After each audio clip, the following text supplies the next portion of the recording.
Makes sense, makes sense, makes sense. Attention! Switch on the flow, don't care about the status. Money, I'm trending, got the imitators. See them copy and pasting, it's outrageous. Winning a race, you come, that's like Vegas. Still in the grind, I'm far from like famous. Loving the part, it's all good, I'm patient. I'm coming up your elevation. Winning a race, you come, that's like Vegas.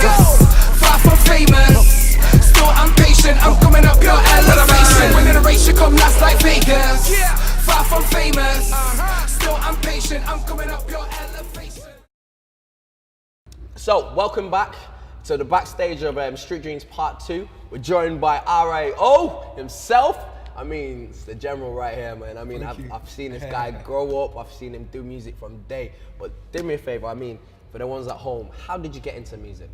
How did I get into music? I started when I was living on the estate with my cousin T Bizzle.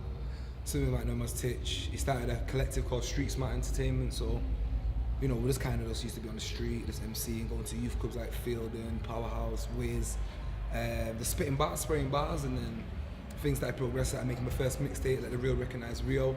So we went to like, you know, places like Market Street, used to sell them to the fans, used MySpace, YouTube as like the social outlets and stuff like that. So you did this outside like labels and everything? Yeah, this is all independent, like I'm independent still now. Yeah. You know, after everything I've done, so yeah, man, I mean, as it's going now, I think it's going really well, but that's how I kind of started. And started to home in on my craft once I got like a manager and stuff like that.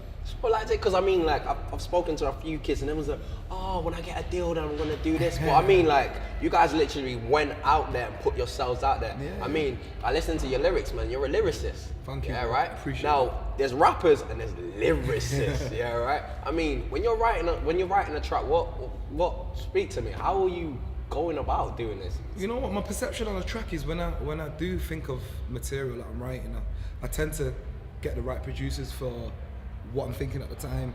Like for instance, I made a track called The Naked Truth, which obviously featured Misha B. At that point in my life, I was going through I was at like a low point in my life basically, so I needed someone to give me a beat that I could obviously put that emotion on. And obviously I needed someone who could sing that kind of emotion at the time. She was called Nisha Bryan at the time, so I contacted Blizzard, another talented artist from Manchester who makes beats. And he sent me the beat. As soon as he sent me the beat, I just wrote the lyrics straight away, sent it to Misha. I sent her the lyrics, sorry. She got the lyrics and then she just mapped out the perfect hook for the song. So it based on like producers and what kind of material they make and how I'm feeling at the time. Whether it's I need a club kind of banger, I need something for the ladies, I need something that's deep, I need... So I would say it's a team collective thing. Yeah, it's a team collective, yeah. I'm working with a various number of producers. I don't always work with anyone, I work with someone who knows my sound. So speak to us, I mean, we know you. We need to know the team. Who is the team? What's the team called? The team, you know what, I've recently parted ways with my label. I'm manager with Rare Breed Music. Obviously Mike was my manager. We parted ways on mutual agreement. So we still talk. We just kind of, I'm doing what I'm doing, he's doing what he's doing. So at the moment, I'm kind of building the team from scratch. In terms of the fan base is getting to a level where I can sell music now and they come to shows and buy tickets. So that's healthy, which is the most important thing.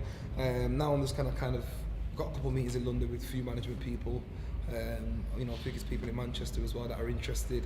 But I'm not going to rush into management. I think I've built up enough rapport within the past 5 years that I can put on music like Manny Youngers, my latest singers, putting on the Youngers and getting national radio play and liaising with the One Extra playlist manager Laura. So I've got enough credibility in the scene as an independent artist to kind of do what I'm doing for the next couple of months. Then I'll probably need to get management. Okay, then that leads on to my next question. How important as an artist is it to control? Creative control is the most important thing, personally. I don't know, other artists might. It depends what you want out of the game. If you're just in it for a quick buck and you don't mind doing whatever, then you do whatever. But creative control is very important. It's essential in terms of people understanding your craft.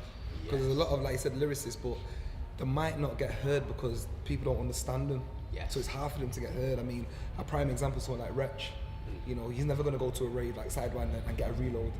But his music's probably, the biggest rapper in the UK. Me personally, I think he is. So I think, creative control is important. I mean, if, people do get assigned to a label, but I think if I was to sign a deal with a label, I would try and negotiate on creative control. Because I know what my fans want. You probably just want the quick in, but I'm not gonna sell records like that just yet. So I need to keep building my foundation, keep building the fan base, then we can go there. Okay, I'm holding in my hand my copy of the bottom to the top part 2 mixtape. Massive. Now, I don't think you understand. For me, this means no more bootlegging. Yeah, right. I'm not gonna lie. Yeah, I've got my own copy right now, so I'm happy right now.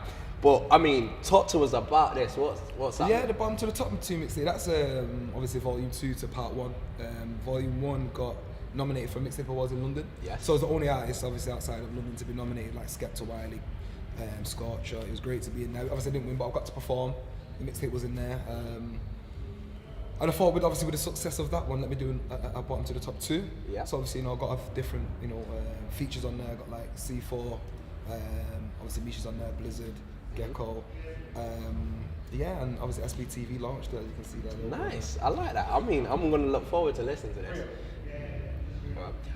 We're gonna have to wrap this interview because I know that I gotta hit the stage. You gotta hit the stage. You gotta do what you gotta do. Big up Marquelle, big up Street Dreams too.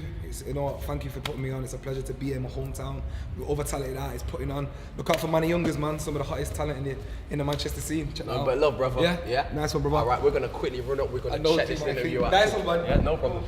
Big massive interview with R.I.O. just then. He's about to hit the stage. We're gonna run upstairs. We're gonna go check him out because last time I saw him, he blew me away. I'm gonna see him again. He's gonna blow us away again. I know this. But don't forget, his mixtape is out now. It's called Bottom to the Top Mixtape. Make sure you get it.